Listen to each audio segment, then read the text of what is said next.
भूगोल का अर्थ क्या है? भूगोल, पृथ्वी गोल है, लेकिन केवल भू का मतलब और गोल का मतलब यही नहीं है।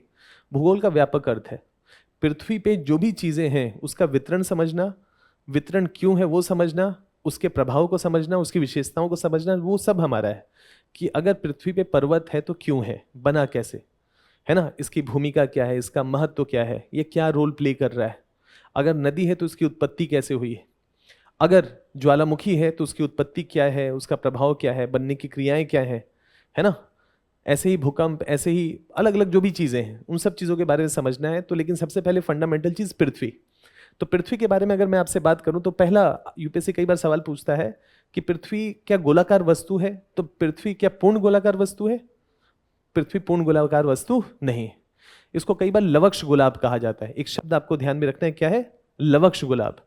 लवक्ष गुलाब का मतलब है कि कहीं पर पृथ्वी पूर्ण गोले का मतलब है कि ये रेडियस है, सेंटर है, सेंटर से चाहे आप ये डिस्टेंस ले, ये डिस्टेंस ले, ये डिस्टेंस ले, चाहे कहीं भी जाएं, सबकी दूरी समान होनी चाहिए। तो हम क्या कहेंगे? ये परफेक्ट गोला है, परफेक्ट गोलाकार वस्तु है। लेकिन हम कह रहे हैं कि परफेक्ट गोलाकार वस्तु नहीं। तो परफेक्ट गोलाकार वस्तु नहीं है का मतलब है कि हो सकता है कि केंद्र से यहां की दूरी ज्यादा हो और हो सकता है यहां से केंद्र की दूरी अपेक्षाकृत कम हो। तो हम क्या कहेंगे कि पूर्ण या पूर्णतः गोलाकार वस्तु नहीं है। अगर यहां पर कम है और यहां पर अपेक्षाकृत ज्यादा है, इसका मतलब है यहां से पृथ्वी चपटी है और यहां थोड़ी उभरी हुई। तो हमने कहा कि पूर्ण गोलाकार वस्तु नहीं है, तो हमने उसके लिए शब्द क्या इस्तेमाल किया? लवक्ष गोलाभ। पूर्ण गोलाकार वस्तु नहीं। कैसा है? थोड़ा चपटा है, कहीं पर उभरा हुआ है और कहीं पर चपटा है। अब उसका तर्क आपको समझना है कि क्यों, केवल याद नहीं करना है कि पृथ्वी एक गोलाकार वस्तु क्यों है या पूर्ण गोलाकार वस्तु क्यों नहीं है। तो उसका तर्क सिंपल ये है, पृथ्वी कैसे घूमता है? पूर्व से पश्चिम, उत्तर से दक्षिण।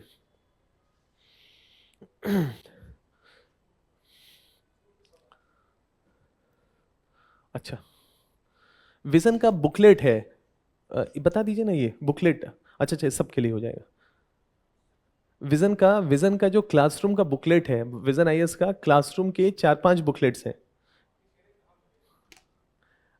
मिल जाएगा, बुक शॉप्स पे खोज लीजिएगा, मिल जाएगा। हर जगह तो विजन का मटेरियल मिल जाता है कि नहीं? तो देख लीजिएगा बुक शॉप्स में, यहाँ सेंटर से, यहाँ से भी मिलता है क्या? अच्छा, देख लीजिएगा। विजन सेल भी करता है, परचेज भी। फोटोकॉपी की शॉप्स में देख लीजिएगा, फोटोकॉपी की शॉप्स मिल जाएगा। बताए ना समाधान, है ना। एक किताब है जुगाड़, पढ़िए, है ना, लो कॉस्ट सॉल्यूशंस के बारे में है। तो बताए वहां से ले लीजिएगा उसके बारे में। चलिए शुरू करते हैं। अभी जैसे आप क्लास के बाद जाएंगे ना तो एक पीडीएफ अपलोडेड होगा, जो हम चर्चा कर रहे हैं ना उसका सेम पीडीएफ अपलोडेड होगा हर क्लास के बाद। तो वो भी आपके लिए क्या करेगा कि रेफरेंस पॉइंट का काम करेगा। उससे कुछ क्वेश्चंस देखिएगा, अगर गलत हो रहा है, नहीं हो रहा है, तो घर जाकर के उस क्वेश्चंस को भी प्रैक्टिस करिएगा। तो पृथ्वी क्या है? लवक्ष गुलाब है। क्यों है? तो उसका तर्क ये है कि हमारा जो अर्थ है वो कैसे घूम रहा है। हमारी पृथ्वी, अगर ये हमारा अर्थ है तो हमारा अर्थ अपने अक्ष पे, ये एक्सिस है, इस पे हम घूम रहे हैं। और कैसे घूम रहे हैं? पश्चिम से पूरब की तरफ, है ना, इस तरीके से घूम रहे हैं, वेस्ट से ईस्ट की तरफ। ये पूरब हो गया, ये पश्चिम हो, ऐसे घूम, मतलब ऐसे घूम रहे हैं।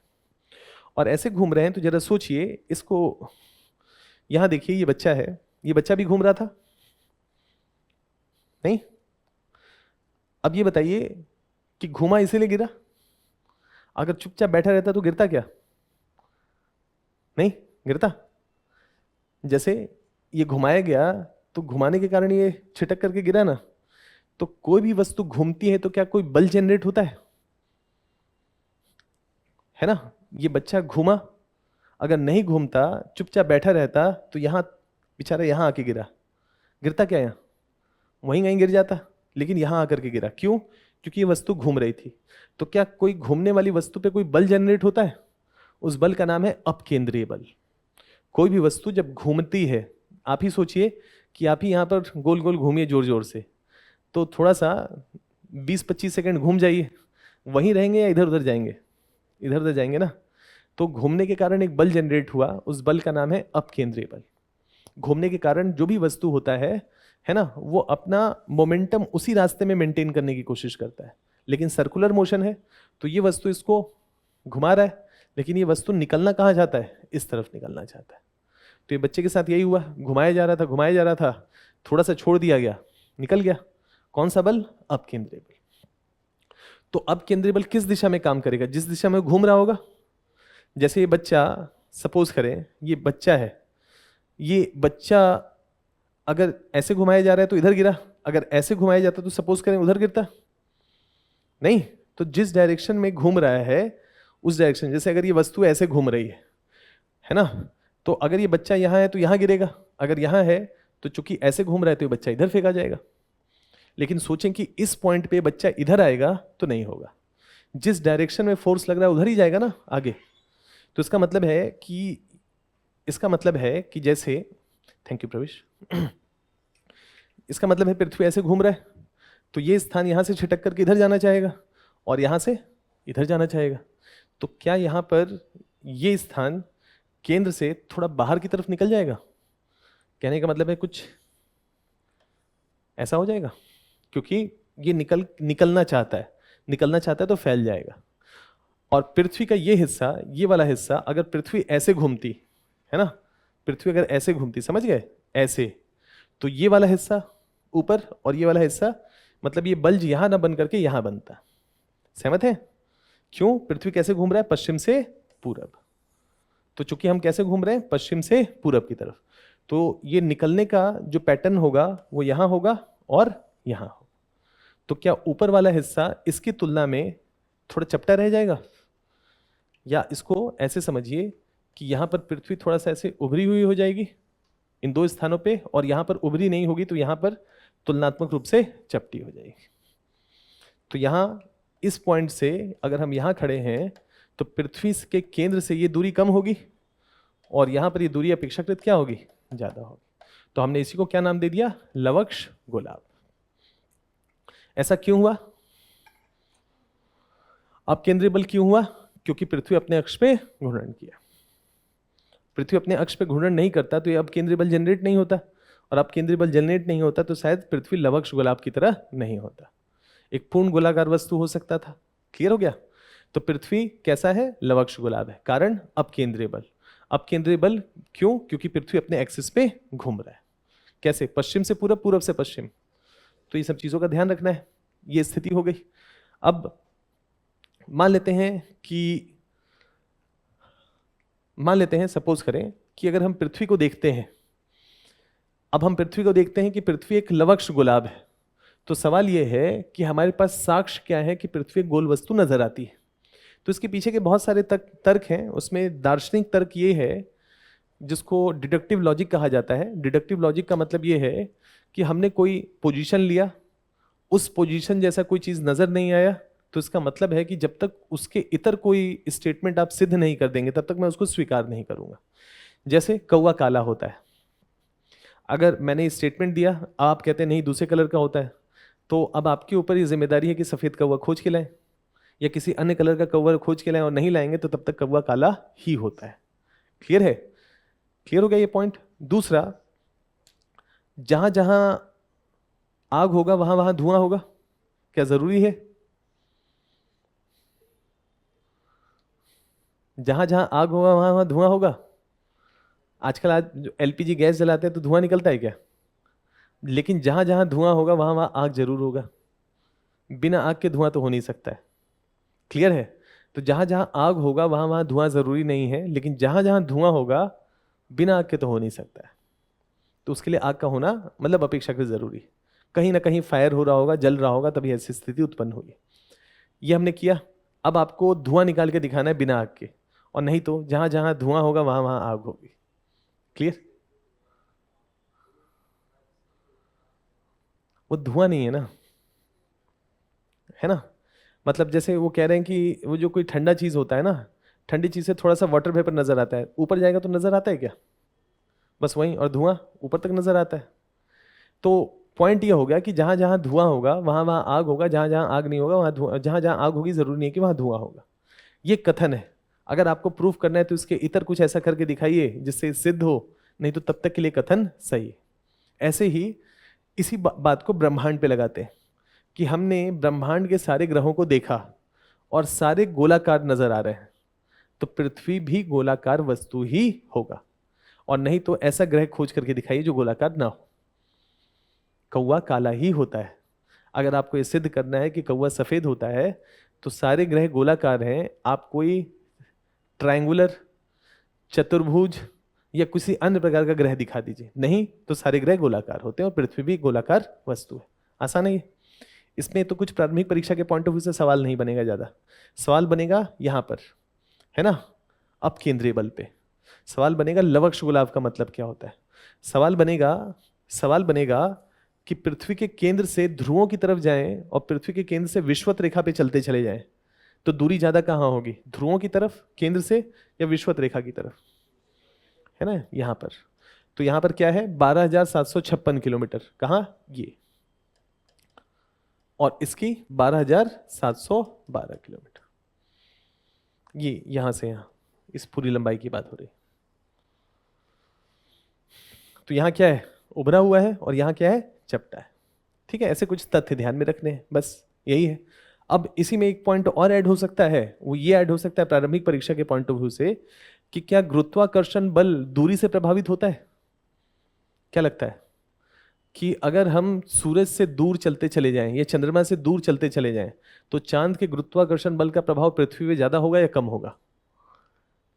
क्या लगता है, चांद का गुरुत्वाकर्षण बल पृथ्वी पे पड़ता होगा, अगर उसके बल को कम करना है तो चांद के पास जाएं या चांद से दूर जाएं, दूर।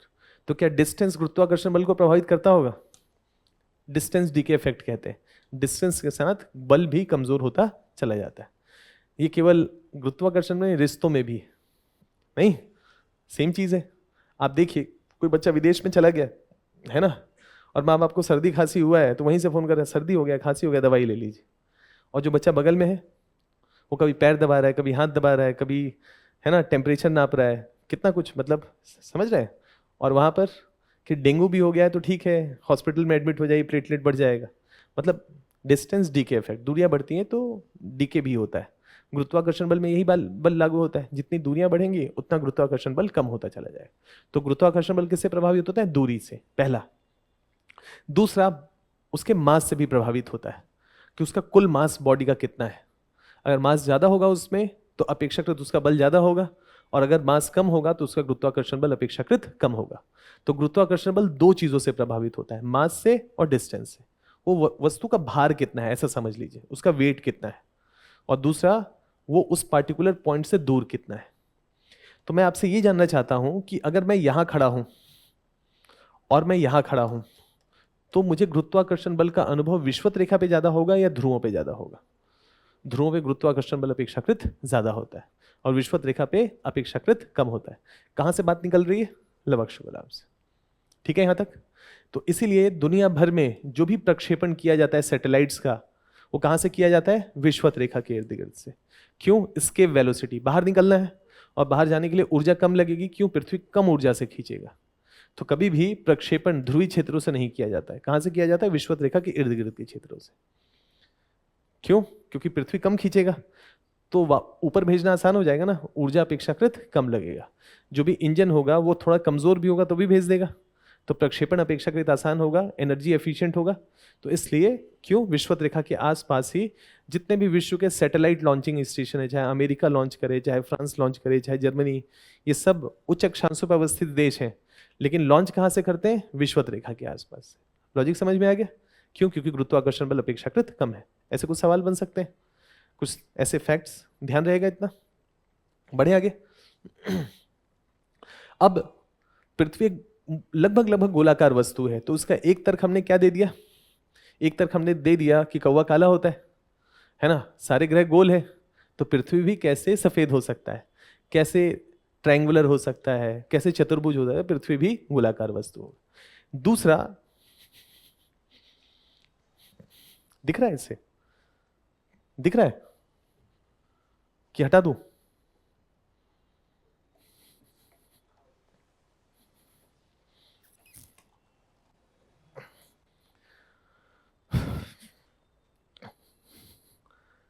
अगर मैं एक गोल मटोल सा आदमी होऊंगा तो मेरी परछाई भी तो गोल मटोल पड़ेगी, नहीं हो सकता है, लेकिन ओवरऑल तो गोलाकार ही होगा ना, कि त्रिभुज आ जाऊंगा। नहीं आऊंगा ना, जैसा होगा वैसा ही आऊंगा, थोड़ा सा लंबा चौड़ा इधर हो सकता है, लेकिन गोलाकार वस्तु त्रिभुजाकार तो नहीं होगी ना, समझ गए, चतुर्भुज तो नहीं बन जाऊंगा। मतलब गोलाकार में ही डिपेंड करता है कि थोड़ा स्ट्रेच हो सकता है, ये हो सकता है, बट पड़ेगा वैसा ही। तो मान लेते हैं, सपोज करें हमारी छाया चांद पे पड़ती है, जिसको चंद्र ग्रहण कहा जाता है। तो जब हम चांद पे हम अपनी छाया को देखते हैं तो हमेशा वृत्ताकार नजर आता है, एक वृत्त के रूप में नजर आता है। तो वृत्ताकार छाया तो उसी का हो सकता है जो वृत्ताकार हो, नहीं?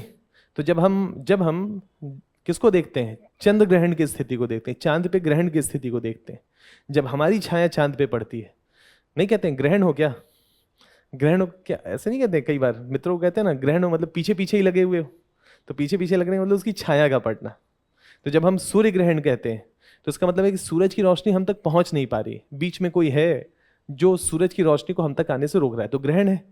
तो क्या कहा, सूर्य ग्रहण। तो किसने किया, चांद ने किया, चांद हमारे बीच में आ गया सूरज और पृथ्वी के, तो सूरज की रोशनी मैं सामने से नहीं देख पा रहा हूं, तो क्या मैंने क्या किया, ग्रहण। किस पे, सूरज पे, सूरज को नहीं देख पा रहा। तो अगर चंद्रमा की परछाई पृथ्वी पे पड़ रही है और वो त्रिभुजाकार हुआ तो चांद त्रिभुजाकार होगा, और अगर वृत्ताकार परछाई पड़ी तो चांद वृत्ताकार हुआ। ऐसे ही अगर हमारी छाया चांद पे पड़े और वो वृत्ताकार हो तो इसका मतलब है कि पृथ्वी एक वृत्ताकार वस्तु है, सर्कुलर है। ये सिद्ध करता है कि पृथ्वी क्या है, गोलाकार वस्तु है। क्लियर है, वही पॉइंट लिखा है, चंद्र ग्रहण के दौरान देखी गई वृत्ताकार छाया केवल गोलाकार पिंड ही बना सकता है, कोई त्रिभुजाकार पिंड तो बना नहीं सकता है। तो ये भी एक साक्ष्य है जो पृथ्वी को गोलाकार होने के बारे में सिद्ध करता है। तीसरा, इसके बारे में थोड़ा ध्यान रखना है आपको वो ये कि जब भी हम समुद्र के किनारे होते हैं, समुद्र के किनारे आप चले जाइए, खड़े हो जाइए, और खड़े होने के बाद जितनी दूर देख सकते हैं समुद्र में देखिए, क्लियर है, और दूर से आता हुआ आपको जहाज दिखाई दे, तो जहाज कभी भी पूर्ण नजर नहीं आएगा। अगर पृथ्वी समतल और सपाट होता, ऐसे फ्लैट होता, तो जहाज, अगर हम यहां खड़े हैं और हम सुदूर में देख रहे हैं तो जहाज हमको नजर आता पूरा ही, भले ही छोटा नजर आता, और अगर पास आ जाता तो बहुत बड़ा नजर आता, लेकिन आता पूरा ही।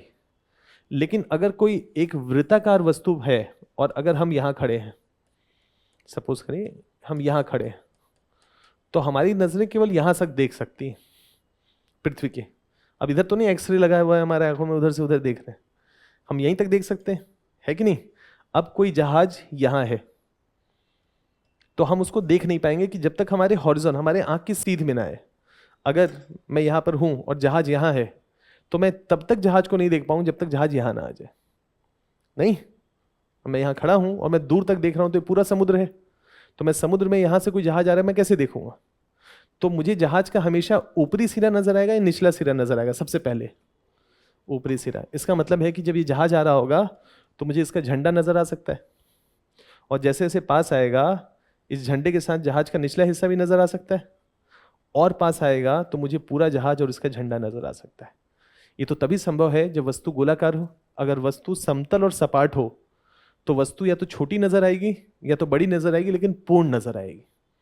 लेकिन कभी भी सुदूर की चीजें, पृथ्वी पे किसी चीज को आप दूर में देखते हैं तो कभी भी पूर्ण नजर नहीं आता है, हमेशा छोटा या पास आता है तो बड़ा नजर आता है। ये तो तभी हो सकता है जब वस्तु वृत्ताकार हो, सर्कुलर हो। बढ़े आगे, सवाल आने वाला है, ठीक है? 2-3 और थोड़ा सा, उसके बाद सवाल आएगा। तो इस तरीके से पृथ्वी का क्या हो रहा है, गोलाकार होने के साक्ष्य सिद्ध हो रहे हैं कि पृथ्वी गोलाकार वस्तु है। बढ़ूं आगे, इसमें तो और कुछ है नहीं खास समझाने के लिए। अब थोड़ा सा और इसको देखें तो क्या सभी स्थानों पे सूर्योदय साथ में होता है, या कहीं पर सूर्योदय होता है कहीं पर रात होती है? तो अगर पृथ्वी सपाट होता तो सूरज यहां से उगते यहां डूब जाते, लेकिन सूरज की रोशनी तो सब पे पड़ती ना। लेकिन अगर पृथ्वी ऐसा होगा और ये सूरज है तो जो हिस्सा सामने है वहां सूर्योदय हो गया, सनराइज हो गया, और यहां पर क्या होगा, अंधेरा, रात होगी। और ये हिस्सा जब घूम के सामने आ जाएगा तो यहां सूर्योदय, और ये हिस्सा पीछे चला गया तो रात। तो पृथ्वी पे सभी जगह पे साथ में एक ही साथ सूर्योदय और सूर्यास्त नहीं होता। ये तो तभी संभव है जो वस्तु वृत्ताकार हो, सर्कुलर हो। ठीक है, ये भी एक तथ्य हो गया। ये भी प्रूफ कर रहा है कि पृथ्वी क्या है, एक गोलाकार वस्तु है। बढ़े आगे। अब एक यात्रा है मेगालेन का, इसको भी देख लेते हैं थोड़ा सा। देखिए, एक व्यक्ति थे, स्पेनिश थे, आगे चल के मैगलन थे। तो ये क्या थे एक्चुअली में, ये थे तो पुर्तगाल के, लेकिन स्पेन ने इनकी यात्रा को फंड किया। पहले पुर्तगाल के पास गए, बोले कि मैं भारत का नया रास्ता खोजना चाहता हूँ, भारत के रास्ते को नए तरीके से खोजना चाहता हूँ। देखिए, जब भारत यहाँ था, भारत और यूरोप के बीच में जो व्यापार होता था वो इस हिस्से से होकर के होता था जिसको हम अरब कहते हैं, अरब वर्ल्ड। तो भारत का जो भी मसाला वसाला था वो अरब यूरोप में पहुंचाया करते थे, और यूरोप का सामान ये अरब के माध्यम से भारत पहुंचता था। तो चूंकि ये कहाँ थे, मरुस्थलीय क्षेत्र में अवस्थित थे, तो इनके लिए जीविकोपार्जन का साधन क्या होता है, एक स्थान का सामान दूसरे स्थान का तीसरे स्थान पे पहुंचाते। तो ये ट्रेडर्स थे। यूरोपियन ये सोच रहे थे कि यूरोप में जनरली क्या होता था ना, प्लेग सुने होंगे, प्लेग, पहले प्लेग हुआ करता था, चूहे के इन्फेक्शन से बहुत सारे डिजीज फैला करते थे। चूंकि ठंडे क्षेत्रों में आलू खाया जाता है, चूहे ने आलू को खाया, फिर आप उस कंटेमिनेटेड आलू को खा लिए, तो फिर एक में फैला, फिर दूसरे में, ऐसे करके यूरोप में जनरली है ना हर 100-150 सालों में प्लेग होता था। और प्लेग क्या था, कंटेगियस डिजीज था, लार्ज स्केल में पॉपुलेशन वाइप आउट हो जाता था। तो यूरोपियंस ना प्लेग से बहुत डरते थे, और उस समय मिडिवल पीरियड में प्लेग का इलाज था काली मिर्च, ब्लैक पेपर, देखते हैं ना काली मिर्च। काली मिर्च को माना जाता है कि one of the best medicine होता है प्लेग में, मतलब उसके इन्फेक्शन को रिड्यूस करने में एक रोल प्ले करता है। तो काली मिर्च होता था भारत में, और जब प्लेग फैलता था तो सोने से भी महंगे दाम पे काली मिर्च बिकता था, स्टेटस सिंबल हुआ करता था। यूरोप में लोग ना जैसे घर में सजाने का सामान रखते हैं ना, वैसे काली मिर्च को एक बॉटल में रख करके लोग अपने घर के सामने फ्रंट में ऐसे रखा करते थे कि देखो हम इतने अमीर हैं कि हमारे यहाँ काली मिर्च है, स्टेटस सिंबल हुआ करता था। क्लियर है? तो इन सब व्यापारों से बहुत फायदा हुआ यूरोपियंस को, या यूरोपियंस नहीं, ये अरब्स को। तो अरब एक तरीके से यूरोप में सामान पहुंचाने या भारत के लिए एक धागे की तरह थे, है ना, जो अटैच थे। यूरोपियंस ने ये सोचा कि अगर हम जमीनी रास्ते की जगह समुद्री रास्ता भारत का खोज लें तो भारत के साथ डायरेक्ट व्यापार कर सकते हैं, तो हमारी कंपनीज को बेनिफिट ज़्यादा होगा। ऐसे में बहुत सारी यात्राओं को स्पेन, पुर्तगाल, सब ब्रिटेन सब ने फंड किया, फाइनेंस किया, ताकि भारत तक के समुद्री रास्ते को खोजे, ताकि अरब पे निर्भरता अपेक्षाकृत कम हो और बाजार पे मोनोपोली स्थापित कर पाए। इसी पूरी प्रक्रिया में एक व्यक्ति आते हैं जिनका नाम है मैगलन, है ना। ये स्पेन के राजा को समझाते हैं कि देखिए, अगर मैं आपको भारत पहुंचा दिया तो इसका मतलब है कि आप पहले यूरोपियन होंगे जो डायरेक्टली किसके साथ कनेक्ट हो जाएंगे, भारत के साथ।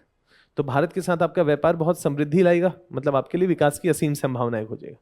तो ये बेचारे क्या थे, नेविगेटर थे, दुनिया भर में नए नए जगह खोजना चाहते थे। तो इनका एक्सप्लोरर थे, नई चीजें जानना चाहते थे, लेकिन पैसा नहीं था इनके पास, तो किसी राजा का सपोर्ट चाहिए होता था। तो स्पेन के राजा ने इनको सपोर्ट किया और इन्होंने ये बात कही कि अगर मैं विपरीत दिशा में जाऊं, जैसे यहाँ से पूरब की तरफ ओरिएंटल वर्ल्ड कहा जाता, तो भारत को पूरब की तरफ था, तो इन्होंने कहा कि अगर मैं भारत से पश्चिम की तरफ जाऊं तो पृथ्वी एक गोलाकार वस्तु है, मैं घूम करके वापस भारत तक पहुंच जाऊंगा। तो इन्होंने क्या किया, स्पेन से साउथ अमेरिका की तरफ गए। कहां? साउथ अमेरिका, ये नीचे। क्लियर है? और मुझे ये बताइए कि ये साउथ अमेरिका और अंटार्कटिका के बीच में क्या कोई संधि है, स्टेट है, कोई जल संधि का नाम? कल से आप लोग एटलस लेकर के आएंगे, सभी लोग, मैप की जरूरत पड़ेगी। कोई जल संधि है?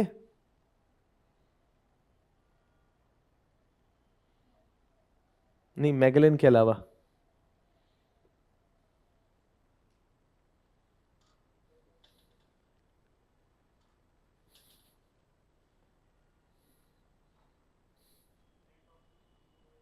नहीं, वो तो जगह है, लास्ट पॉइंट,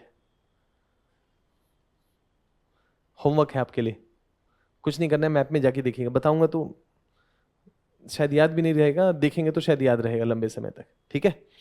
अब क्या था कि नीचे एक जल संधि है, कहीं मुंह से निकल ना जाए, लेकिन जल्दी से निकल जाता हूं मैं यहाँ से, है ना। खुद देखिएगा, कल देखिएगा मैप में, नहीं दिखेगा तो कल पूछिएगा, बताते हैं, है ना। इसके नीचे एक संधि है, पतला सा रास्ता है, पतला मतलब 55-60 डिग्री तक यहाँ पर क्या है, साउथ अमेरिका है, और नीचे अंटार्कटिका शुरू हो जाता है 70-75 से। तो लगभग 1000-2000 किलोमीटर का एक पतला सा समुद्र है। जैसे यहाँ समुद्र बहुत विस्तारित है, यहाँ सकरा है, और जहाँ भी समुद्र सकरा होता है, जब पूरा पानी, इतना पानी पतले से रास्ते में जाता है तो लहरें बहुत ऊंची होती हैं, तो इसको क्रॉस कर पाना मुश्किल है।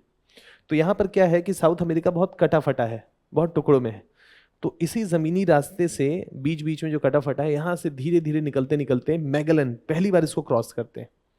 तो यहाँ पर नाम पड़ता है स्ट्रेट ऑफ मैगेलन। इसके नीचे से क्रॉस नहीं होता है, क्यों? यहाँ पर समुद्र बहुत ही रफ है, आज भी व्यापार के लिए इस्तेमाल नहीं किया जाता नीचे का हिस्सा, बेसिकली बिकॉज वहाँ पर समुद्र सकरा है, लहरें बहुत ऊंची। तो इसी ज़मीनी रास्ते के बीच से होते होते मैगेलन निकले। एक आध जहाज टकरा गया लहरों से, मतलब ज़मीन से आसपास, तो डिस्ट्रॉय हो गया।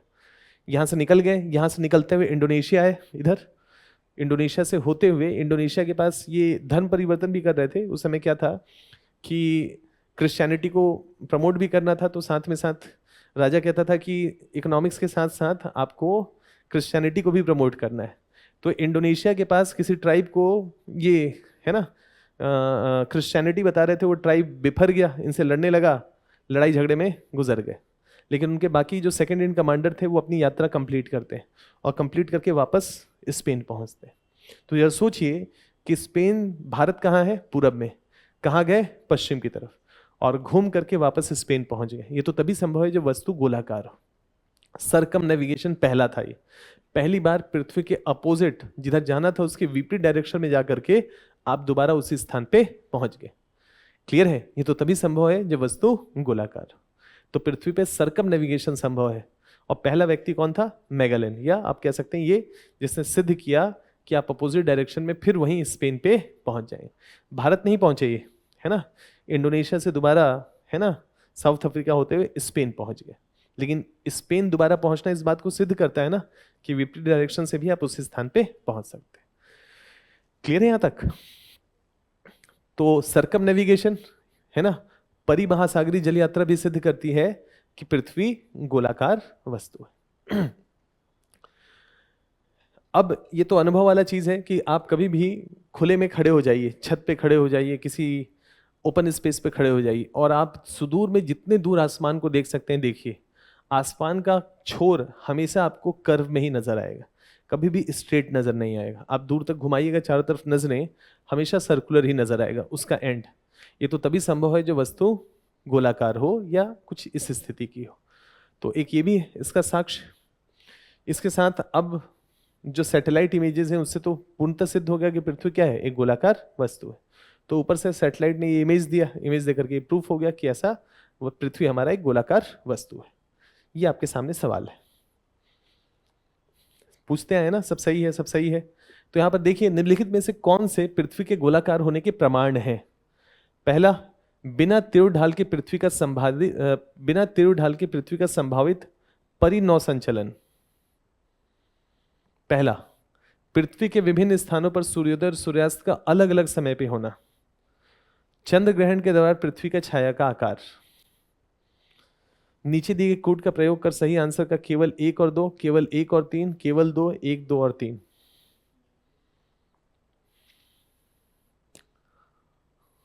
आप बताना चाहेंगे? हाँ, ऐसे ही करेंगे, इसे करेंगे तो अलर्ट रहेंगे ना। चलिए आप बताइए, पहला स्टेटमेंट सही है कि गलत है? पहला,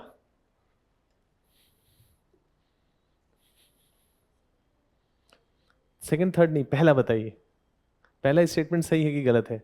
मामला वहीं अटक रहा है, क्या लगता है?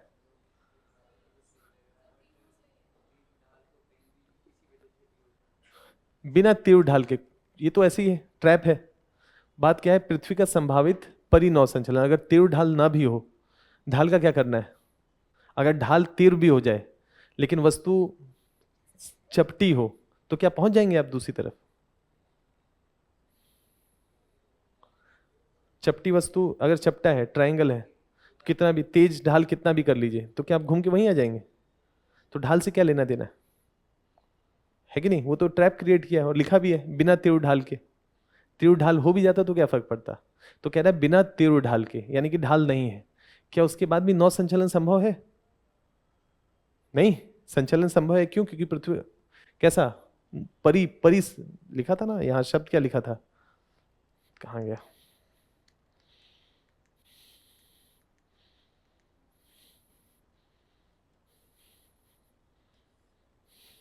परी मतलब सरकम नेविगेशन, सर्कुलर। तो परिसंचलन कह रहा है, तो परिसंचलन ठीक तो है स्टेटमेंट? ऐसा ऐसा करेगा आपके सामने वहां, ठीक है, बिना तीर ढाल के। तीर ढाल लिख भी देता तो भी क्या फर्क पड़ता है ना। पृथ्वी का संभावित परिनौ संचलन, ये तो तभी हो सकता है जब वस्तु गोलाकार।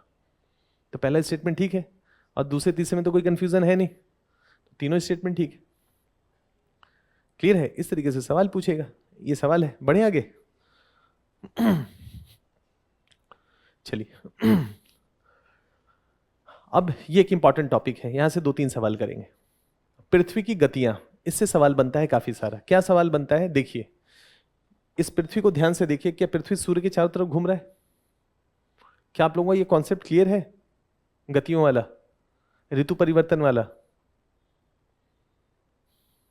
कॉन्सेप्ट क्लियर है? इतना घबराते क्या है? ज्यादा से ज्यादा क्या होगा, गलत हो जाएगा और क्या होगा, है कि नहीं? पढ़े हैं ना।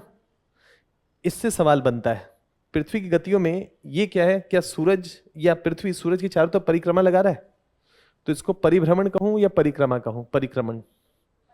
तो इसका मतलब है कि हमारा पृथ्वी सूरज की चारों तरफ परिक्रमा करता है, घूमता है सूरज की चारों तरफ। तो उसका प्रभाव समझना पड़ेगा, एक।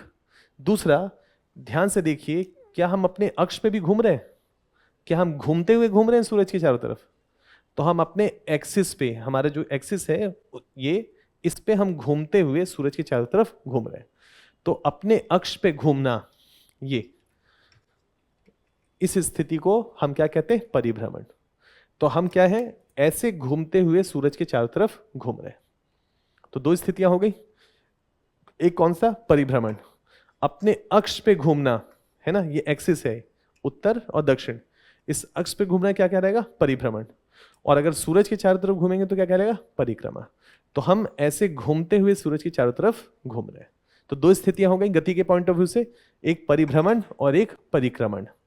तो परिभ्रमण और परिक्रमा, ये 2 चीजों को समझना पड़ेगा, उसका प्रभाव क्या होता है, और उस पर कुछ सवाल यूपीएससी आपसे पूछ सकता है, कुछ फंडामेंटल सवाल। अब इसको शुरू करने से पहले, है ना, पहला क्या है? परिभ्रमण। पहला है ना परिभ्रमण, ठीक है। तो ये हमारा अक्ष है, ये ऐसे 90 डिग्री पे खड़ा है या झुके हुए है ना। हम अपने अक्ष पे सीधे नहीं है। अगर ये जो नीचे ये एक्सिस अगर ऐसे सीधे होता तो हम क्या कहते हैं? हम अपने अक्ष पे सीधे खड़े हैं, लेकिन हम अपने अक्ष पे कितने हैं? झुके हुए। सहमत है? सवाल है क्यों झुके हुए हैं?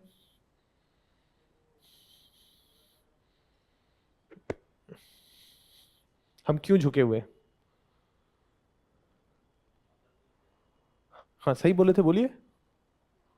नहीं, और कुछ बोल रहे थे, कुछ में जैसे सुनाई दिया।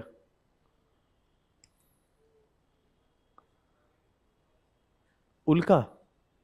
क्या? बोलिए बोलिए, ठीक बोल रहे हैं। उल्का पिंडों के टकराने के कारण। अधिकतर थ्योरी ये मानता है, साइंटिस्टों का मानना है कि हम इधर झुके हुए इसलिए कोई उल्का पिंड हमसे टकराया। कोई इधर से आके टकरा जाएगा तो फिर ऐसे हो जाएंगे। क्लियर है?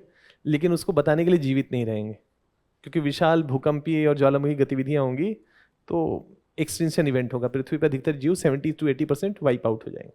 तो संभावना है मनुष्य भी उसके साथ हो जाएगा। तो मास एक्सटिंक्शन इवेंट्स कहते हैं। तो पृथ्वी पे कई बार हुआ, उसका कारण यही है कि कोई उल्का पिंड पृथ्वी से टकराया तो आज हम अपने अक्ष पे झुक गए। क्लियर है?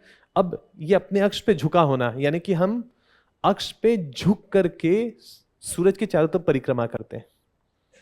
ऐसे सीधे नहीं करते, ऐसे झुक करके फिर परिक्रमा करते हैं, ऐसे झुक करके परिभ्रमण करते हैं। ठीक है? तो परिभ्रमण भी कैसे कर रहे हैं? झुक करके।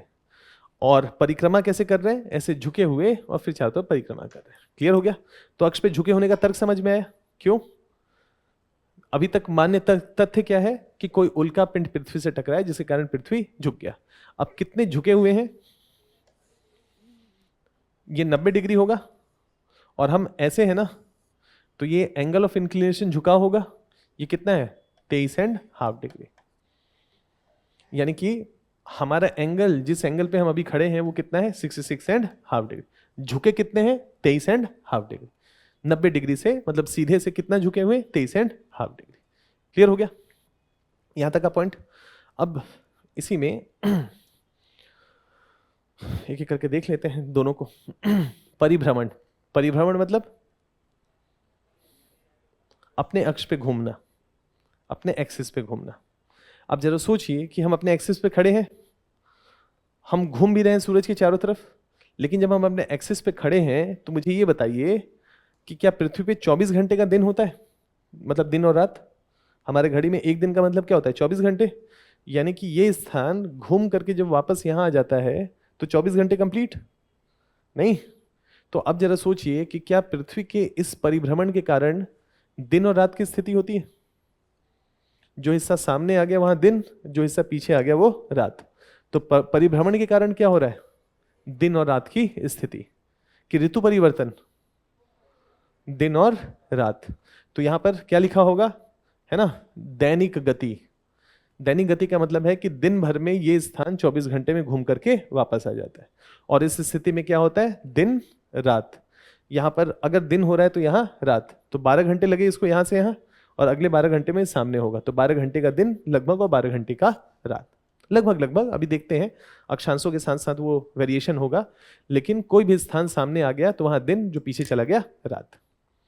तो अभी शाम के 6-7 बज गए हैं, तो अभी हम सूरज के पीछे वाले हिस्से में हैं कि नहीं, और फिर अगले दिन सुबह सामने वाले हिस्से में आ जाएंगे। क्लियर है? तो इसका मतलब है कि पृथ्वी के परिभ्रमण के कारण क्या स्थितियां उत्पन्न होती हैं? दिन और रात की। इसको कई बार हम क्या कहते हैं? दैनिक गति भी कहते हैं। यानी कि परिभ्रमण को कई बार यूपीएससी क्या कहेगा? दैनिक गति। दैनिक, पृथ्वी की दैनिक गति के संदर्भ में निम्नलिखित कथनों पर विचार करें। उसमें 3-4 स्टेटमेंट देगा, उसमें से कहेगा ऋतु परिवर्तन होता है दैनिक गति के कारण। स्टेटमेंट गलत होगा, ठीक है? दैनिक गति के कारण दिन और रात की स्थिति होगी। अब इस पॉइंट को देखते हैं। पृथ्वी का घूर्णन या परिभ्रमण कहते हैं जब अपनी धुरी पर, अपने अक्ष पे कैसे घूमता है? पश्चिम से पूरब की तरफ, है ना। पृथ्वी के केवल एक ही भाग पे सूर्य की किरणें के सम्मुख होता है, और वहां दिन, और दूसरे भाग पे अंधेरा। तो दिन और रात की स्थिति कैसे हुई? परिभ्रमण के कारण। इसको हम कई बार दैनिक गति के नाम से जानते हैं। चलिए अब परिक्रमा समझते हैं। ये आसान है, कोई मुश्किल नहीं है, लेकिन हाँ थोड़ा सा इमेजिन करना पड़ेगा, इमेजिनेशन की जरूरत है। इमेजिनेशन की जरूरत ये है कि पृथ्वी का जो परिक्रमा का पथ है वो ऐसा दीर्घवृत्ताकार है, सर्कुलर नेचर का है। तो जैसे यहां पर हम घूम रहे हैं, ऐसे ही घूम रहे हैं, ठीक है। देखने में क्या लग रहा है? ये देखने में लग रहा है कि जैसे एक बार हम सूरज के दक्षिण में हैं, नहीं लग रहा है? इस घूर्णन को देखिए तो ऐसा लगता है एक बार हम सूरज के दक्षिण में हैं, और एक बार हम सूरज के उत्तर में, और एक बार लगता है हम सूरज के पूरब में हैं, और एक बार लगता है हम सूरज के पश्चिम में। लेकिन ऐसा है नहीं। इसको इमेजिन करें, इसको ऐसे फैला लें, ऐसे चादर की तरह, और पृथ्वी कैसे घूम रहा है? पश्चिम से पूरब, नहीं कि पूरब से पश्चिम, पश्चिम से पूरब। ऐसे नहीं घूम रहा है जैसे इसमें क्या लग रहा है, ये सूरज है बीच में, और हम कैसे घूम रहे हैं? ऐसे घूम रहे हैं। ऐसे नहीं घूम रहे हैं। पृथ्वी सूरज की चारों तरफ परिक्रमा कैसे लगाता है? पश्चिम से पूरब की तरफ। इमेजिन कर पा रहे हैं? समझ गए? इसको ऐसे करके देखिए, है ना, कि सूरज बीच में है और पृथ्वी ऐसे घूम रहा है। समझ गए? बढ़ू आगे। इस तरीके से हम घूम रहे हैं। अब इस स्थिति में हो क्या रहा है? इस स्थिति में हो ये रहा है कि इसको ऐसे इमेजिन कर पा रहे? ये सूरज है, क्या हम अपने अक्ष पे झुके हुए? कितनी डिग्री? 23.5 डिग्री। सहमत है इस बात से? तो जरा सोचिए कि अगर ये सूरज है तो क्या मेरी ये स्थिति, ये वाला हिस्सा क्या सूरज के सामने है? हम ऐसे घूम रहे हैं ना सूरज के, ऐसे नहीं घूम रहे हैं, ऐसे घूम रहे हैं। सहमत है ना? तो अब ये बताइए कि क्या हम अपने अक्ष पे झुके हैं? कितना? 23.5 डिग्री। तो क्या ये वाला हिस्सा सूरज के सामने है? क्या ये घूम रहा है? इस स्थिति में क्या इस वाले हिस्से पे सूरज की रोशनी पड़ेगी? पड़ेगी। और मैं घूमते घूमते अब यहां आ जाता हूं, पृथ्वी ऐसे घूम रहा है ना, है ना, परिक्रमा कर रहा है।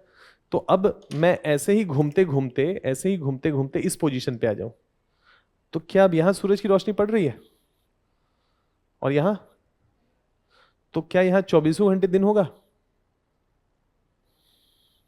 24 घंटे दिन होगा, और यहां 24 घंटे रात। इस स्थिति में यहाँ पर 24 घंटे दिन, यहाँ पर 24 घंटे रात। यानी कि उत्तरी ध्रुव में जब उत्तरी ध्रुव पे सूर्य की रोशनी पड़ती है तो दक्षिणी ध्रुव पे जनरली नहीं पड़ती है, और जब दक्षिणी ध्रुव पे सूर्य की रोशनी पड़ती है तो उत्तरी ध्रुव पे नहीं पड़ती है। सहमत है इस बात से? क्लियर है? अब इमेजिन करें कि अगर हाइपोथेटिकल सिचुएशन कि अगर हम अपने अक्ष पे झुके नहीं होते, अगर हम अक्ष पे सीधे खड़े होते, तो क्या इस स्थिति में भी दक्षिणी गोलार्ध पे सूर्य की रोशनी पड़ती? ये ऐसे झुके ना होकर के ऐसे सीधे होते, तो क्या सूर्य की रोशनी यहां पहुंच सकती थी? तिरछी पहुंचती, लेकिन पहुंचती क्या? अगर ये सीधे खड़े होते तो पहुंचते, लेकिन तिरछा तिरछा पड़ता ना, नहीं। और यहां पर भी पड़ता, लेकिन तिरछा पड़ता। और अब घूमते घूमते अगर मैं यहां आ जाता और अगर हम अक्ष पे सीधे खड़े होते तो भी सूर्य की रोशनी यहां भी पहुंचती, यहां भी। क्यों एक ध्रुव पे दिन होता है, क्यों एक ध्रुव पे रात होता है? केवल सूर्य के चारों तरफ परिक्रमा करने के कारण या अक्ष पे झुके होने के कारण भी? अगर अक्ष पे झुक करके केवल हम यहां पर घूर्णन करते रहते, परिभ्रमण करते रहते, तो क्या क्या केवल एक ही ध्रुव पे हमेशा सूर्य की रोशनी सीधी पड़ती, मतलब पड़ती, और दूसरा हिस्सा हमेशा अंधकार में रहता? लेकिन क्या परिक्रमा करने के कारण, अक्ष पे झुक करके परिक्रमा करने के कारण एक बार में उत्तरी ध्रुव पे जब रोशनी पड़ती है, यानी कि दिन की अवधि होती है, तो दूसरी तरफ रात की अवधि होती है, और जब यहां दिन की अवधि होती है तो यहां रात की अवधि होती है। सहमत है इस बात से? तो कहने का ये मतलब है, पॉइंट ये है कि अब इसको इमेजिन करिए, ये 4 पोजीशंस है। अब इस 4 पोजीशन में हम ऐसे झुके हुए हैं, तो जो हिस्सा सूरज के सामने है, ये 24 घंटे यहां सूर्य की रोशनी पड़ेगी। और ये बताइए कि यहां से यहां घूम करके आने में क्या इसको हम साल कहेंगे, ईयर? कि सूर्य की जैसे 24 घंटे में हम घूम जाते हैं तो एक दिन हुआ, तो सूर्य के चारों तरफ परिक्रमा करने में हमको कितना समय लगता है? 365 दिन 6 घंटे, है ना? 365 दिन 6 घंटे। तो जरा सोचिए कि अगर मैं इसी पोजीशन में वापस यहां आऊं तो कितने दिनों के बाद आऊंगा? 365 दिन 6 घंटे के बाद आऊंगा। तो मुझे ये बताइए कि यहां से यहां का रास्ता आधा है? यहां से यहां का रास्ता क्या आधा है या नहीं है? तो यहां से यहां आने में 6 महीना लगेगा, और यहां से आने में 6 महीने, मतलब 365 दिन। तो 6 महीने यहां से यहां पहुंचने में और 6 महीने यहां से यहां पहुंचने में। तो मुझे ये बताइए कि जब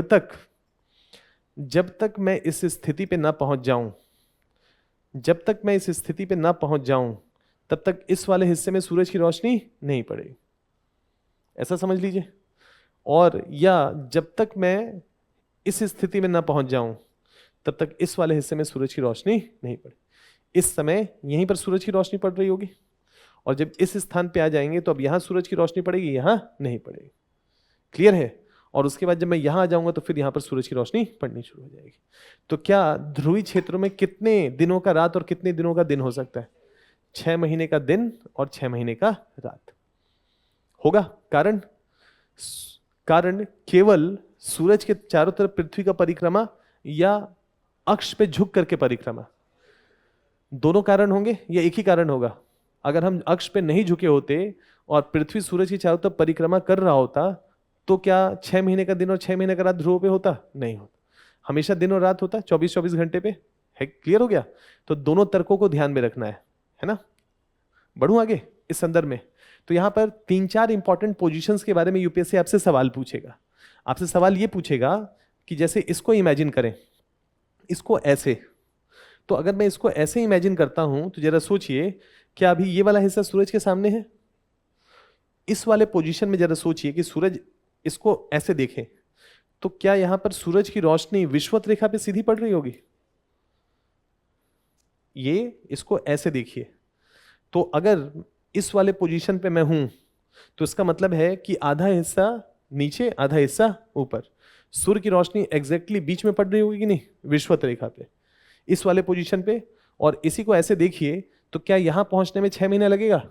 और फिर इस वाले पोजीशन पे क्या सूरज की रोशनी, इस वाले पोजीशन पे क्या सूरज की रोशनी सीधी पड़ रही होगी? आराम से सोचिए और बताइए। नहीं समझ पा रहे?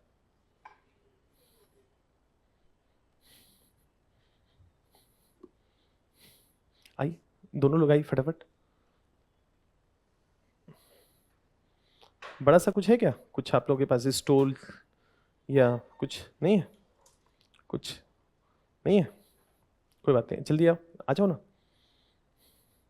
यहाँ जाइए, इसको पकड़ लीजिए, इधर आ जाइए आप, इसको पकड़ लीजिए, थोड़ा आगे खड़े हो जाइए और खींच के थोड़ा दूर हो जाइए। ये है, बीच में सूरज है कि नहीं? बीच में मान लेते हैं ये सूरज है ऐसे, और हम परिक्रमा कैसे कर रहे हैं? ऐसे कर रहे हैं, समझ गए? इसमें ऐसा लग रहा है जैसे हम परिक्रमा ऐसे कर रहे हैं, ऐसे नहीं कर रहे हैं, ऐसे कर रहे हैं। क्लियर है? अब जब ऐसे कर रहे हैं मतलब 3 डायमेंशन में देखना है, तो अब यहां पर जरा सोचिए कि हम अपने अक्ष पे झुके हैं, तो इसका मतलब है कि ये जो विषुवत रेखा है इसके उत्तर में ही कहीं पर सूर्य की रोशनी सीधी पड़ रही होगी, नहीं? और जब मैं इस वाले पोजीशन पे आऊंगा तो क्या विषुवत रेखा पे सूर्य की किरणें सीधी पड़ रही होंगी? आराम से सोचिए, ये सूरज है और ये सामने विषुवत रेखा है। यहां पर विषुवत रेखा सामने नहीं है, विषुवत रेखा के उत्तर वाला हिस्सा सामने है, नहीं? और इस पोजीशन पे विषुवत रेखा के दक्षिण वाला हिस्सा सूरज के सामने है, तो विषुवत रेखा के दक्षिण वाले हिस्से में इस पोजीशन में सूर्य की किरणें सीधी पड़ेंगी। यहां पर विषुवत रेखा के उत्तर वाले हिस्से में सूर्य की किरणें सीधी पड़ेंगी, और इस वाले पोजीशन पे विषुवत रेखा पे सूर्य की किरणें सीधी पड़ेंगी। और यहां से घूम करके यहां आ जाऊं तो फिर से विषुवत रेखा पे सूर्य की किरणें सीधी पड़ेंगी। सहमत है ना? अब समझ में आ गया? चलिए रख दीजिए।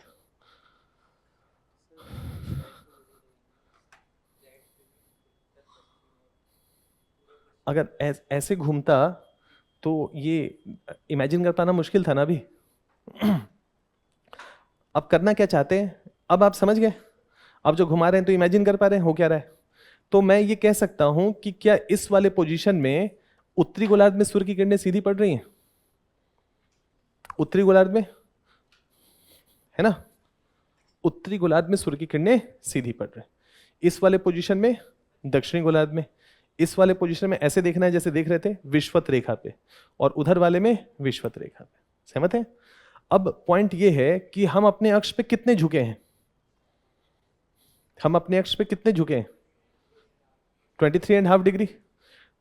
तो इसका मतलब है कि सूर्य की किरणें मैक्सिमम कहां तक सीधी पड़ सकती हैं? 23.5 डिग्री। अगर हम 50 डिग्री झुके होते तो क्या 50 डिग्री के अक्षांश तक सूर्य की किरणें सीधी पड़ जाती? अगर 90 डिग्री झुके होते 90 डिग्री पे सीधा पड़ जाता।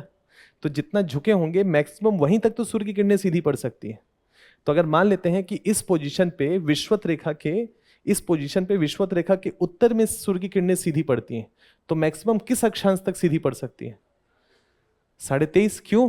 क्योंकि हम 23.5 डिग्री ही झुके हुए हैं। कॉन्सेप्ट क्लियर हो गया?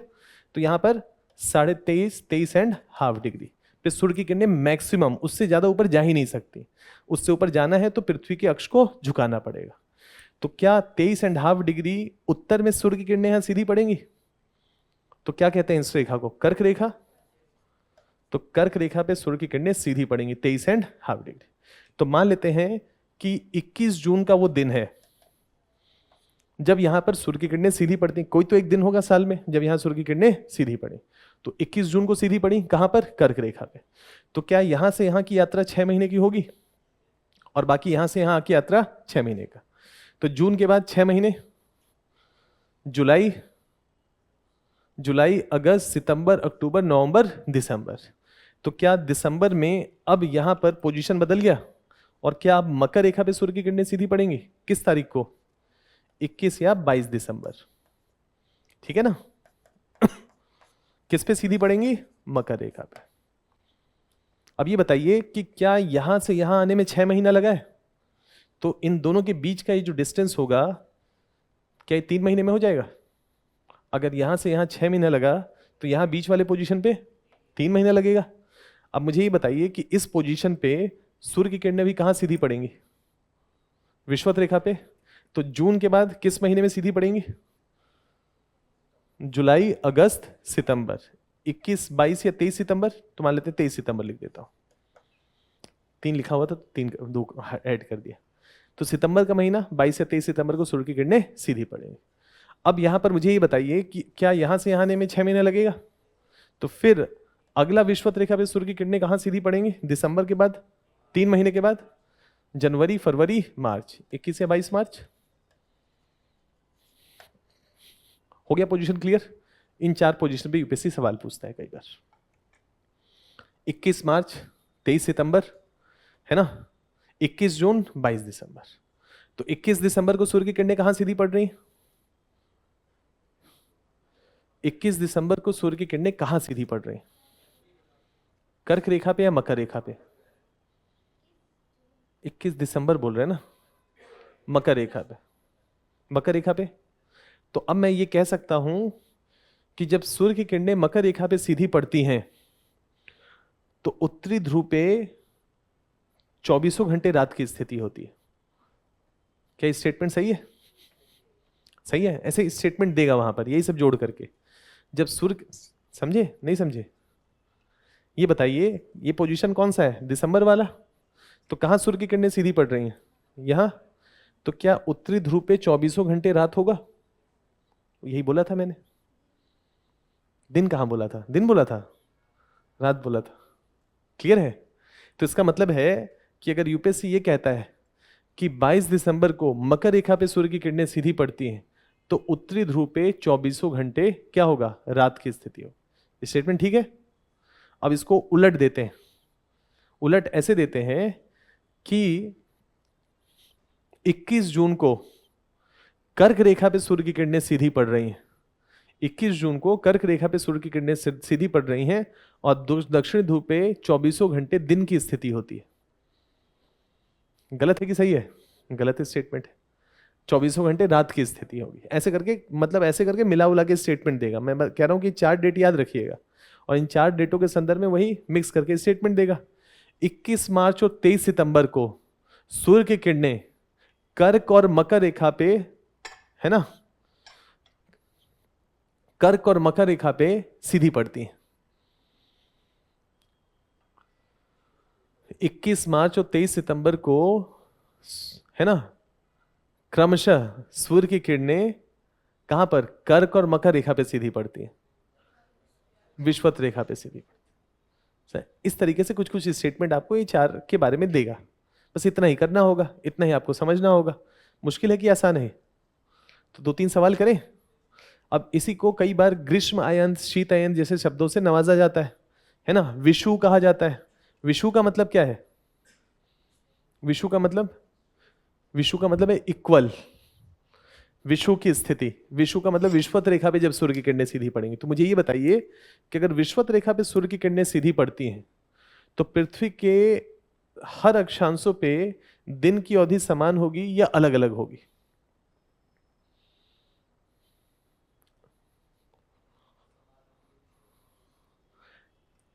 मान लेते हैं कि कर्क रेखा पे सूर्य की किरणें सीधी पड़ रही हैं, कर्क रेखा पे, तो क्या उत्तरी गोलार्ध में दिन की अवधि लंबी और दक्षिणी गोलार्ध में दिन की अवधि छोटी होगी? सहमत है? जहां सूर्य की रोशनी सीधी पड़ेगी वहां दिन की अवधि ज्यादा होगी और जहां तिरछी पड़ेगी उस तरफ दिन की अवधि अपेक्षाकृत कम होगी। सहमत है? सेम स्थिति यहां पर अगर मैं कहूं कि जब मकर रेखा पे सूर्य की किरणें सीधी करती हैं तो दक्षिणी गोलार्ध में दिन की अवधि लंबी होती है और उत्तरी गोलार्ध में दिन की अवधि छोटी होती है। सहमत है? तो ऐसे ही जब मार्च और सितंबर के महीने में विषुवत रेखा पे सूर्य की किरणें सीधी पड़ती हैं तो पृथ्वी 2 बराबर भागों में विभक्त हो जाता है और लगभग सभी अक्षांशीय स्थिति में दिन की अवधि बराबर होती है, समान होती है। तो किस दिन? विषुव की स्थिति में। विषुव साल में 2 बार होगा। कौन कौन से समय? मार्च और सितंबर के में। ऐसे सवाल आपके सामने रखे जाएंगे। क्लियर है? और है ना, ऐसे सवाल आपके सामने रखे जाएंगे। तो कई बार ऐसे सवाल आपके सामने रखे जाते हैं। क्या पृथ्वी का सूर्य की चारों तरफ परिक्रमा करना ऋतु परिवर्तन को जन्म देता है? पृथ्वी का सूर्य की चारों तरफ परिक्रमा करना क्या ऋतु परिवर्तन को जन्म देता है? तो मेरा स्टेटमेंट है कि पृथ्वी जो सूर्य के चारों ओर परिक्रमा करती है केवल इसी के कारण ऋतु परिवर्तन होता है। पृथ्वी जो सूर्य के चारों ओर परिक्रमा करती है केवल इसी गति की स्थिति के कारण ऋतु परिवर्तन होता है। क्या स्टेटमेंट सही है कि गलत है? केवल बोला है मैंने। अगर हम सीधे खड़े होते, झुके नहीं होते, सिर्फ घूमते रहते तो आप यहां हो चाहे यहां हो, ऋतु परिवर्तन में ज्यादा फर्क नहीं पड़ता। ऋतु परिवर्तन इसलिए हो रहा है क्योंकि हम अपने अक्ष पे झुके भी हुए। इसलिए एक बार एक जगह पे सूर्य की किरण सीधी पड़ती है और एक बार तिरछी। अभी इस पोजीशन पे हो आप, चाहे इस पोजीशन पे हो और अक्ष पे सीधे हो, तो आपका मौसम सेम ही रहेगा।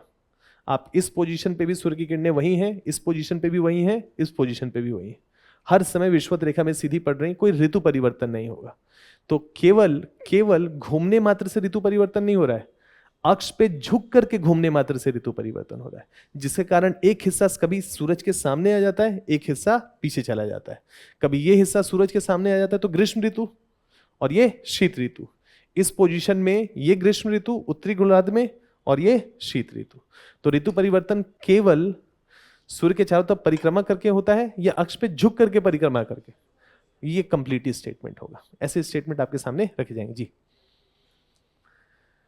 मतलब हम अभी पृथ्वी की बात कर रहे थे, तो ऊंचाई पे तो निर्भर करेगा ही कि समान अक्षांश पे तापमान अलग अलग हो सकता है, लेकिन ओवरऑल बात करें ऋतु परिवर्तन के पॉइंट ऑफ व्यू से, वो तो तापमान बढ़ सकता है, कम हो सकता है, लेकिन केवल परिक्रमा करने से होगा या अक्ष पे झुक करके परिक्रमा करने से होगा। समझ गए? चलिए, तो ये है, ये हम लोगों ने कुछ डेट देख लिया। कौन सा? 21 मार्च, 23 सितंबर। कब? जब सूर्य की किरणें कहां सीधी पड़ेंगी? तो इसको विषुव की स्थिति, विषुव मतलब पृथ्वी लगभग 2 बराबर भागों में बट गया है ना। जो हाल उत्तरी गोलार्ध का होगा वही हाल दक्षिणी गोलार्ध का होगा। सेम टू सेम फोटोकॉपी होंगे दोनों, अलग कुछ नहीं होगा कि कहीं एक जगह दिन लंबा हो जाए, एक दिन अवधि छोटी हो जाए, ये नहीं होगा। ये कब होगा? इस स्थिति में। कौन से? जून और दिसंबर के महीने में। जब एक हिस्सा सूरज के सामने आएगा तो वहां दिन की अवधि लंबी, पीछे दिन की अवधि छोटी। बढ़ूं आगे, सवाल करके देखें कुछ। दिन का छोटा बड़ा होना, यदि पृथ्वी अपनी धुरी पर, अपने अक्ष पे झुकी नहीं होती तो सर्वत्र दिन और रात बराबर होते। सही है ना? इसी प्रकार यदि पृथ्वी की सूर्य की परिक्रमा नहीं करती तो क्या एक ही गोलार्ध में, मान लेते हैं हम अपने अक्ष पे झुके भी होते लेकिन हम परिक्रमा नहीं करते, तो एक हिस्से के सामने हमेशा दिन होता या एक हिस्से में हमेशा ग्रीष्म ऋतु होती, दूसरे हिस्से में हमेशा शीत ऋतु होती। लेकिन ऐसा नहीं है। क्यों? क्योंकि हम परिक्रमा भी कर रहे हैं। तो परिक्रमा और झुक करके परिक्रमा करना, ये दोनों स्थितियां ऋतु परिवर्तन को जन्म देती है ना। विषुवत रेखा पर सदैव दिन और रात बराबर होते हैं, क्योंकि प्रकाशविद हमेशा 2 बराबर। लगभग अगर हम कहें कि विषुवत रेखा पे सूर्य की किरणें लंबवत पड़ती हैं, चाहे आप 21 मार्च की स्थिति में हो, 22 सितंबर की स्थिति में हो, या 21 जून की स्थिति में हो, या दिसंबर की, तो लगभग विषुवत रेखा में दिन की अवधि लंबी होती है, 12 घंटे के आसपास। और जैसे जैसे हम उत्तर और दक्षिण की तरफ बढ़ते चले जाएं, ऋतु परिवर्तन के साथ साथ दिन की अवधि लंबी और छोटी होती चली। जैसे अभी हम शीत ऋतु में हैं, अगर भारत की बात करें तो शीत ऋतु है। तो अगर मान लेते हैं कि ये सूरज है, अगर ये सूरज है तो हमारा पोजीशन सूरज के सामने है या पीछे की तरफ है? पीछे की तरफ है ना, जिसके कारण दिन की अवधि यानी कि सूर्य की किरणें हम पे तिरछी पड़ रही हैं, दिन की अवधि अपेक्षाकृत छोटी हो गई। क्लियर है? तो इस तरीके से आपको थोड़ा सा ध्यान रखना है। अब इसको देखते हैं। यही है, सदैव दिन और रात लगभग बराबर होते हैं। वही है, 21 मार्च 23 सितंबर कर लिया हम लोगों ने। 21 मार्च से 23 सितंबर की अवधि, 21 मार्च से, अब इसको 1 मिनट के लिए हटा देते हैं। आप लोग सोचिएगा थोड़ा, 21 मार्च से 23 सितंबर, ठीक है, सूर्य की किरणें दक्षिणी गोलार्ध पे सीधी पड़ती है। 21 मार्च से 23 सितंबर के बीच में सूर्य की किरणें मुख्यतः दक्षिणी गोलार्ध पे सीधी पड़ती है। 21 मार्च के बाद क्या आता है? अप्रैल, मई, जून। तो उत्तरी गोलार्ध में गर्मी बढ़ता है कि ठंडी बढ़ता है? गर्मी बढ़ता है, तो उत्तरी गोलार्ध में सीधी पड़ रही होंगी, है ना। तो सूर्य कहाँ होंगे? उत्तरी गोलार्ध में या दक्षिणी गोलार्ध पे? तो मेरा स्टेटमेंट गलत था ना? क्लियर है? तो ऐसे कुछ करके पूछेगा कि 21 मार्च, है ना, 21 मार्च से 23 सितंबर के बीच में सूर्य की किरणें उत्तरी गोलार्ध में सीधी पड़ती हैं। स्टेटमेंट सही होगा। और अब मैं दूसरा स्टेटमेंट दे रहा हूं, 21 सितंबर से 21 मार्च के बीच में सूर्य की किरणें मुख्यतः दक्षिणी गोलार्ध में सीधी पड़ती हैं। सितंबर के बाद अक्टूबर, अगर ये पृथ्वी है, अगर ये पृथ्वी है और ये मान लेते हैं हमने सितंबर का, 22 सितंबर को सूर्य की किरणें कहां सीधी पड़ी? विषुवत रेखा पे। अब सूर्य उत्तर की तरफ बढ़े या दक्षिण की तरफ? दक्षिण, मतलब सूर्य की किरणें अब धीरे धीरे दक्षिण, मतलब अब विषुवत रेखा के बाद धीरे धीरे सूर्य की किरणें नीचे की तरफ सीधी पड़ेंगी और मैक्सिमम कहां तक? मकर रेखा तक। कब? दिसंबर के महीने में। तो सितंबर से अक्टूबर, नवंबर, दिसंबर, उसके बाद फिर जनवरी, फरवरी, मार्च, फिर से सूर्य की किरणें विषुवत रेखा पे सीधी पड़ेंगी। तो सितंबर से लेकर के मार्च के बीच में सूर्य की किरणें कहाँ सीधी पड़ेंगी? दक्षिणी गोलार्ध में सीधी पड़ेंगी। सहमत है? तो मैं ये क्या अब इसके साथ ये बात कह सकता हूं, विषुवत रेखा के अगर उत्तर में है तो सूर्य उत्तरायण है, और विषुवत रेखा के दक्षिण में है तो सूर्य दक्षिणायन है। सुने होंगे ना कई बार, उत्तरायण, दक्षिणायन। तो मैं क्या ये कह सकता हूं कि 21 सितंबर से 22 या 23 मार्च के बीच में सूर्य मुख्यतः उत्तरायण होते हैं, दक्षिणायन होते हैं। क्लियर है? सहमत है इस बात से? अब मेरा अगला स्टेटमेंट ये है कि 22 दिसंबर के बाद सूर्य उत्तरायण होने शुरू हो जाते हैं। 22 दिसंबर के बाद सूर्य उत्तरायण होने शुरू हो जाते हैं। क्या मेरा स्टेटमेंट सही है? हाँ, तो उत्तरायण ही हो गया ना, उत्तरायण होने शुरू हो जाते हैं, मतलब उत्तर की तरफ यात्रा शुरू हो जाती है। स्टेटमेंट सही होगा? ठीक है ना? तो अब मैं अगला स्टेटमेंट ये कह रहा हूं कि 21 जून के बाद, 21 जून से 22 दिसंबर के बीच में सूर्य दक्षिण की तरफ यात्रा करना शुरू कर देते हैं। तो ये सब स्टेटमेंट आपको देगा तो ध्यान रखना पड़ेगा। समझ गए? कर लेंगे ये सब। इसी तरीके का स्टेटमेंट देगा, उत्तरायण, दक्षिणायन, विषुव की स्थिति, और जो भी ऋतु परिवर्तन हो रहा है तो उत्तरी गोलार्ध में कभी कहेगा कि 21 मार्च से लेकर के 22 सितंबर के बीच में मुख्यतः शीत ऋतु की अवधि होती है। स्टेटमेंट गलत होगा, ग्रीष्म ऋतु, क्योंकि सूर्य उत्तरायण होने शुरू हो गए। इस तरीके से कुछ स्टेटमेंट जोड़ करके आपसे सवाल पूछे जाएंगे। आसान है, मुश्किल है? करें फिर सवाल? चलिए जी। दक्षिण की ओर यात्रा शुरू हो गई। हाँ, मैंने कहा दक्षिण की तरफ यात्रा शुरू हो गई, लेकिन अगर हम विषुवत रेखा के दक्षिण में हो जाएंगे तो हम दक्षिणायन वाली स्थिति में आ गए। विषुवत रेखा के दक्षिण मतलब दक्षिणी गोलार्ध में आ गए। लेकिन यात्रा कब शुरू हो जाएगी दक्षिणायन की? 21 जून के बाद ही, नहीं? और उत्तरायण की यात्रा कब शुरू हो जाएगी? 22 दिसंबर के बाद, कि सूर्य उत्तर उत्तर और उत्तर होने शुरू हो जाएंगे। तो सूर्य के उत्तरायण होने के साथ साथ, सूर्य के उत्तरायण की स्थिति के होने के साथ साथ उत्तरी गोलार्ध में दिन की अवधि छोटी होती चली जाती है। हम पूछ रहे हैं, है ना? इस तरीके से ट्रैप मतलब क्रिएट करेगा। तो दिन की अवधि छोटी होगी कि लंबी होती चली जाएगी? लंबी होती चली जाएगी ना। तो 22 दिसंबर के बाद दिन की अवधि धीरे धीरे करके लंबी होती चली जाएगी। क्यों? सूर्य उत्तर उत्तर, सूर्य की किरणें सीधी सीधी और उत्तरी गोलार्ध में सीधी पड़नी शुरू हो जाएंगी। यही तर्क है ना? मतलब इस तरीके से कुछ कुछ सवाल आपके सामने रखे जाएंगे। बढ़िया, आगे।